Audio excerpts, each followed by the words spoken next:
everyone, welcome back to Tom's Trains and the latest edition of What's on the Workbench. First of all, my apologies for not having released a video sooner. I was away on annual leave back in the UK for the last couple of weeks, and then when I came back here I was absolutely thrashed at work, so I haven't actually had any time at the workbench. The last couple of days freed up a little bit of time, and I've been able to do some modelling, which has been fantastic. Coming up on today's show, we look at my progress on the London Road Models J3. We will also see what I've brought back from the UK in terms of items for modelling, so that I can actually complete some of the projects that have been ongoing for a while. We visit Tony Wright's Little By Them. Had a fantastic time with him operating that layout, and also we'll have a quick review of what I think anyway is a fantastic kit. But obviously more on that later on. So some changes to the show. We have some new sound equipment. I've got a new microphone for my camera. I've also got some additional lighting for the studio, and I've also got a camcorder which I'm borrowing, which enables me to do quite nice close-up shots. And I'm just sort of seeing how I get on with the camcorder, and hopefully if I like it then I might upgrade to an HD video camera if I can justify the expense. So that's quite exciting. We're also on Instagram soon. I'm just setting up Tom's Trains on Instagram so I can keep in touch with you, post little sort of vignettes and pictures of what I've been doing. And we also have the new format for this show, which is going to be every Thursday night, 8 o'clock UK time. What we'll do is just feature everything that I've been doing throughout the week. All my modelling sort of stuff, not just 00 kit building. We've also got this little chap here, which is my not yet featured N-gauge layout, North Morton. So we'll have a look at some of the projects that I've got going on with that as well. And then in addition to the Thursday night show, we'll also have the kit reviews, the right the way through builds. So that's the DJH C1 and also the DJH A1. We'll do those as complete builds. Do the reviews for those as well, so there's plenty of stuff to be getting on with, and lots of content. So that's the idea for the show, and we'll just experiment with that and see how that goes. First up though, let's have a look at my week's progress on the London Road Models J3.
hope you enjoyed that little look back on my progress so far with the London Road Models J3. I think, as I've mentioned before, it is a bit of a tricky kit to build. Some of the things, sort of the way that it's constructed, I don't think is particularly well thought through.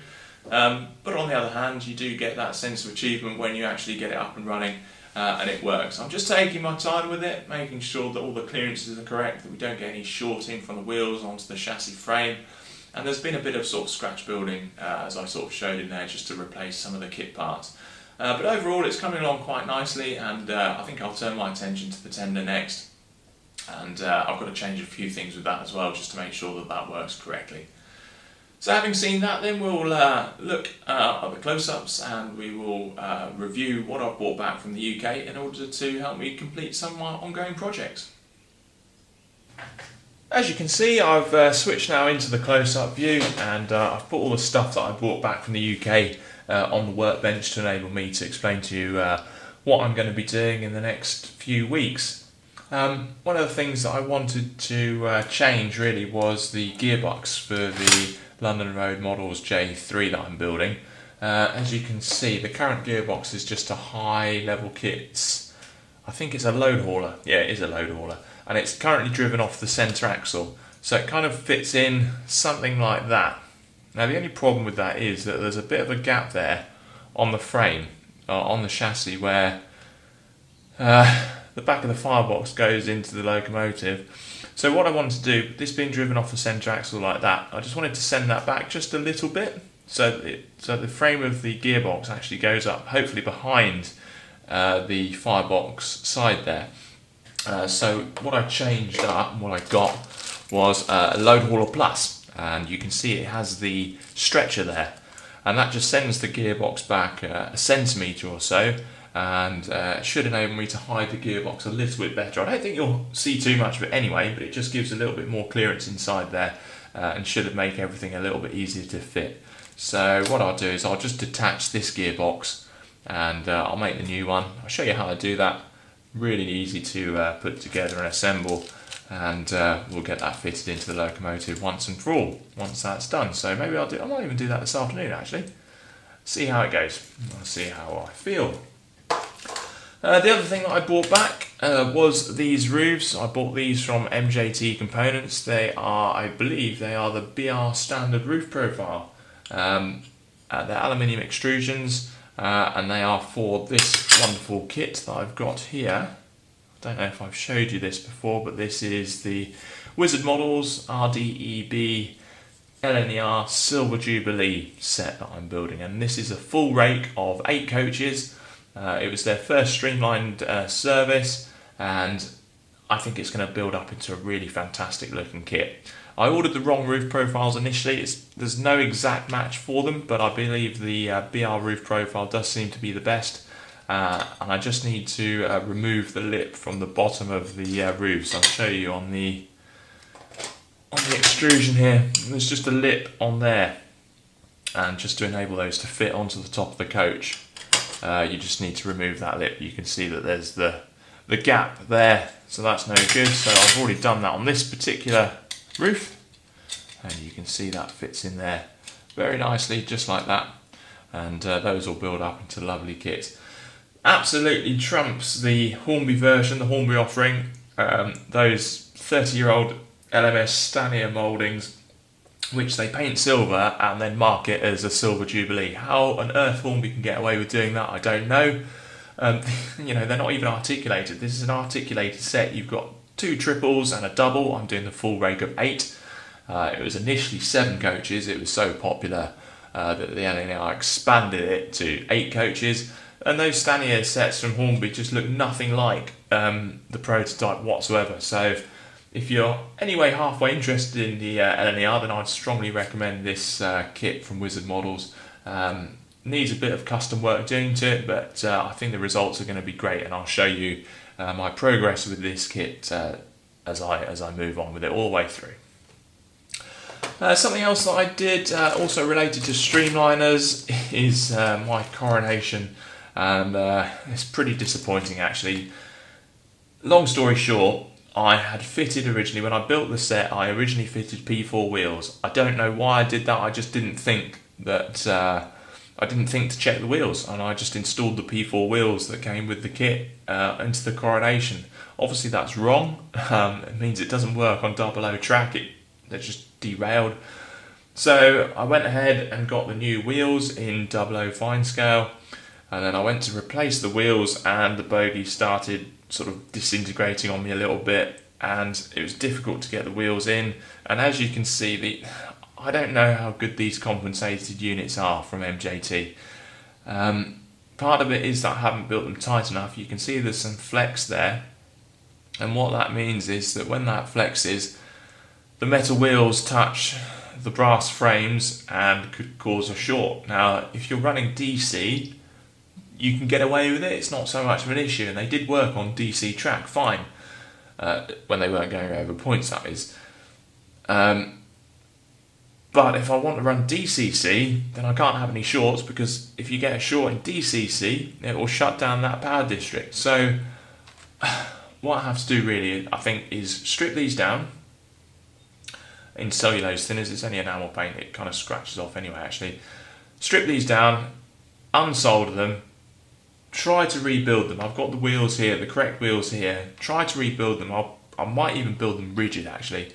Try to get them so tight that there's no movement in there, no compensation really, and solder them all up, and hopefully then that will eliminate any chance of the wheels touching the frames. That's the plan. It's kind of like a low priority thing, but it's something I want to get done really. I want to get this out of the way and finished, but it's just one of those fiddly annoying jobs that you don't really want to do. But anyway, so that's something that I can be getting on with when I'm bored. This thing here, sitting in the middle, is a file card, and you can just use it on your files. Here's one, like that, and it just cleans out any crud, especially from things like white metal, which is very soft and clogs up your file. You can just extend the life of your files with that file card there, so that should be quite useful. What else have we got? This is nice. This is a Parkside Dundas LNER bulk grain wagon in 4mm.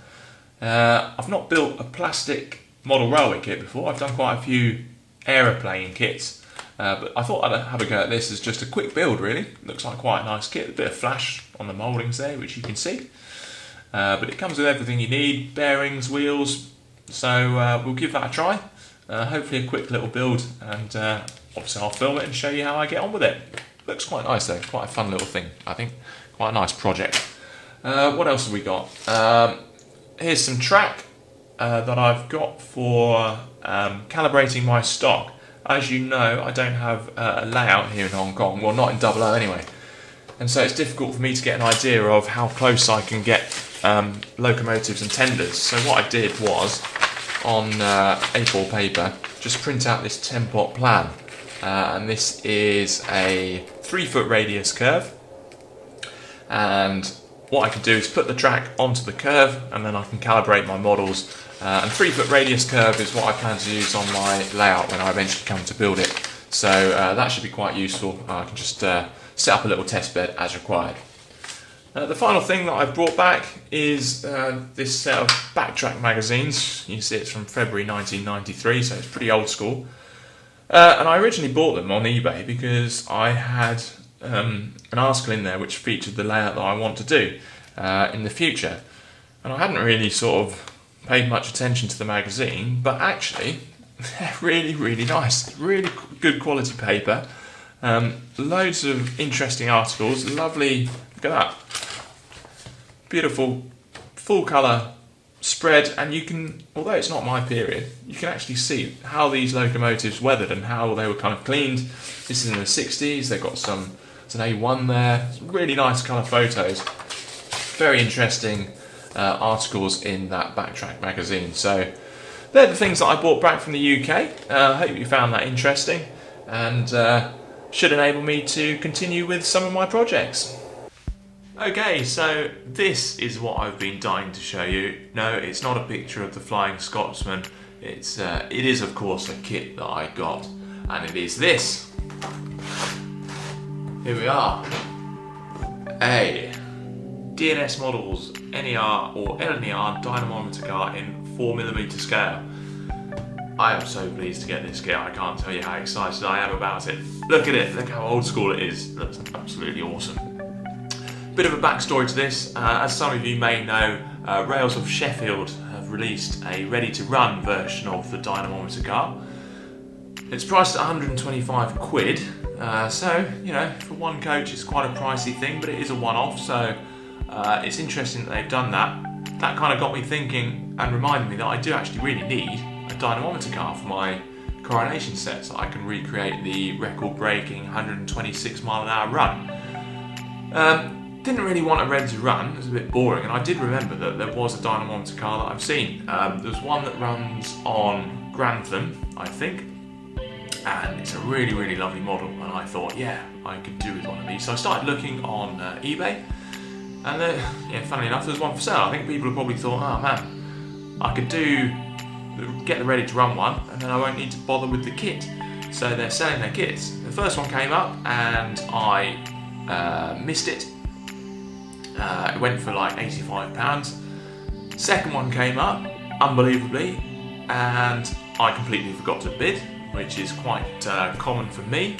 Sometimes I don't know what day of the week it is, and then this one came up, and I got it for £64, I think. So, considering these were originally done at I think they're about £85 when they were originally released.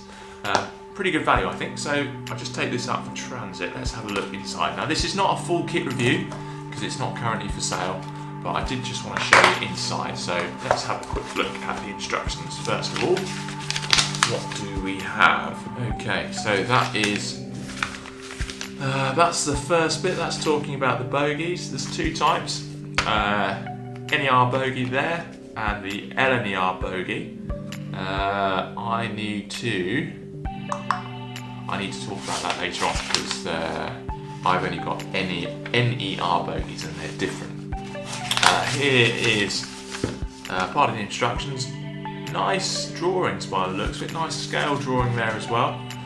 All the parts are numbered by the looks of things. I think quite detailed, fairly complicated construction, but should be very detailed indeed. I've got sort of like a plan to make the wheel actually move on that bit there. That's what I really want to do, make the wheel move. I think that would be really cool if I could make that spin around. What else have we got? Just the interior there, showing you what's going on with that and the various end pieces there. I think these are called duckets. Are they duckets? I don't know, somebody will know. Just those bits there stick out on the side. And then we have 2 pages of notes. So notes on the livery there, prototypical notes, and then the description of how the thing is built. So that looks pretty cool, and it's dated there, 1993. So fairly old kit, but very exciting, and I love this sort of thing. Protector card in there, let's get rid of that. This is some curved roof. I presume it's the roof. It's curved, looks like it could be a roof. So that's interesting. What do we have in here? Look at that. This is original, look at that. The original paper that this came in, these are the clear acetate sides, and even they're usable, they haven't really yellowed too much, so I can get away with using those, which is fantastic. Another piece of plastic, could be for the floor maybe? Don't know. Random piece of brass rod. Look at this, it's all still wrapped up, it's so cool. Right, all of the cast parts in there. So, what do we have? That's the wheel. That's what I want to make spin round. Some various white metal bits and pieces. There's loads of detail parts in there. I won't tip all this out. Loads and loads of detail parts in there. Really nicely done. So excited about building this kit. I can't wait. What else have we got? This looks like... yes, so this is the bogies. I can see from the instructions that these are the NER type bogies. They're not quite correct. They've got these little end pieces there. They don't have the lipping, so I believe at the moment I need to change these bogies out for LNER bogies, and I'm going to try and contact, I think Dan Pinnock, I think he's still around.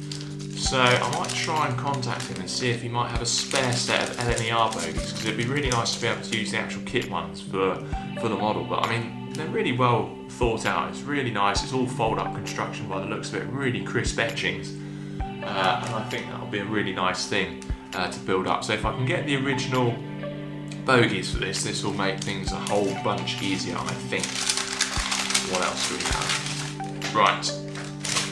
In the box we've just got various screws and washers for fixing of stuff, a few turned brass bits, not quite sure what they are, and also some brass wires. Let's pop that back inside. So it really does include everything that you need, obviously except for wheels, but that's no problem.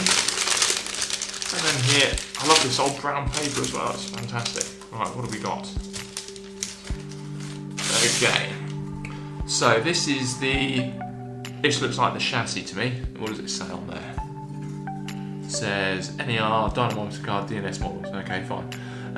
Yeah, so that's the chassis. So it's not a very long model actually. It's not particularly long. These coaches were quite short. What's this? 5. I can measure this. 1.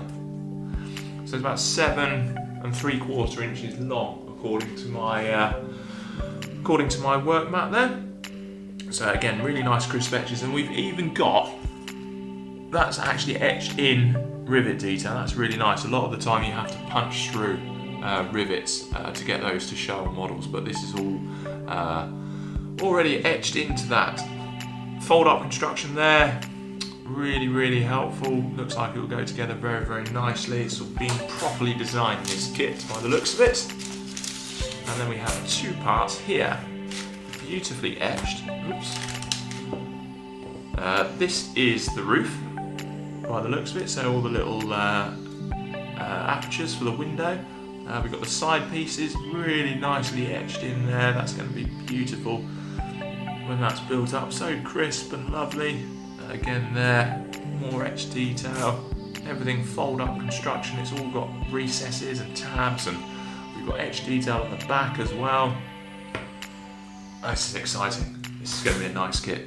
Then we've got various options here for the ends of the model. So it's nice to see that they've thought about how you're actually going to finish it off for the different periods. That's a nice touch. Look at that. Little recesses etched in there for the bolts. So that even that's been thought about, so you can get a secure fitting for the bolts that fit the bogies on. That's so nice.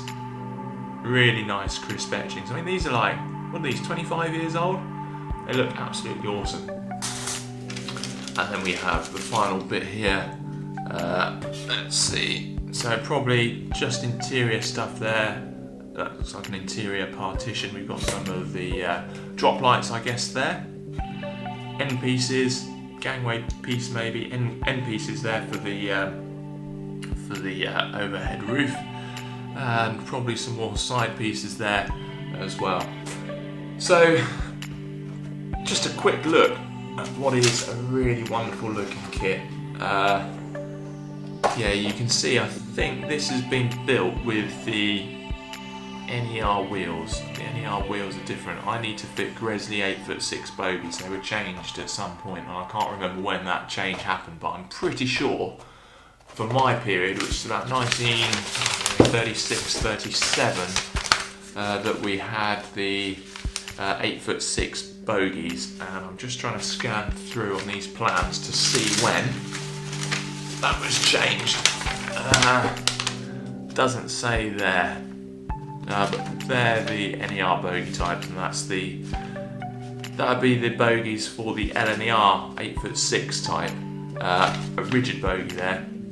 Difference to that one, I don't have that one included in the kit, unfortunately, so I will try and get hold of one. If not, I'll use the MJT sort and then use this assembly which is common to both types. You can see the assembly there, common to both types of bogie.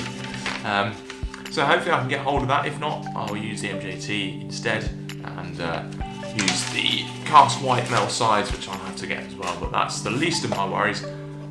This, I tell you, is going to be a really nice build. Don't think it will happen for a little while yet, because I need to get a few bits and pieces for it once I've contacted Dan Pinnock. But there we go. something that I really wanted to share with you, and that's the D&S Models LMER Dynamometer car. Okay, so there's just one final thing that I wanted to share with you from my visit to the UK and my time with Tony Wright at Little Bytham and his wonderful 00 gauge layout Little Bytham. If you haven't seen it already, have a look on YouTube. It is really absolutely amazing. It's 00 fine scale, great big long layout. I think it's something like 32 feet long or something like that. 1950s East Coast mainline. It really is tremendous. Had the absolute privilege of spending the day down there with Tony, or say up there actually in South Lincolnshire, and ran the whole sequence of trains. He's got, I think he's got about 70 or 80 locomotives, most of which he's built himself. I think he's built probably 200 or 300 locos in his time, so he really knows what he's doing. And also had the opportunity to run my trains that I made. So we did the J69. That went round beautifully. That's all finished now, so nice little picture of that. Did some shunting as well, just needed a little bit of clean on the wheels. Same thing with the C12, bit of a wheel clean. I think I'd weathered it but not cleaned off the wheels. So that went round. And also the thing that I was probably most relieved about was the W1 that I showed you the weathering job on previously. That went round beautifully, because I was most concerned that it just wouldn't work as a loco because of the sort of restrictions of the 4-6-4 wheel arrangement. There's not a lot of room to make it go around the curves, and that's why I've stuck with the 3-foot radius. 3-foot radius enables me to sort of run those trains with that require a generous radius of turns. So I was really pleased that that went round. I just had to adjust the cylinder drain cocks because they were catching on the wheels a little bit. So if you are building in 00, especially the cylinder drain cocks need to be set quite far out to enable the front bogie to actually negotiate the curves. Because, you know, if you think about it, even a 3-foot curve in 00 is effectively something like you might see in a dockyard in real life. So in 00 we're nowhere near prototypical in the curves that we send our locomotives around. So that's why they just need that little bit of extra clearance to help them run. But a wonderful day down with Tony there, and really inspirational, and something that I'm sort of trying to get my modelling standards up towards his level. So that's it for this week. Really hope you enjoyed the format of the show. As I say, check us out on Instagram, Tom's Trains. I'll be posting sort of regular updates on there, much more regular than I can do with the videos. And I hope to see you again next week. In the meantime, enjoy your modelling. Cheers.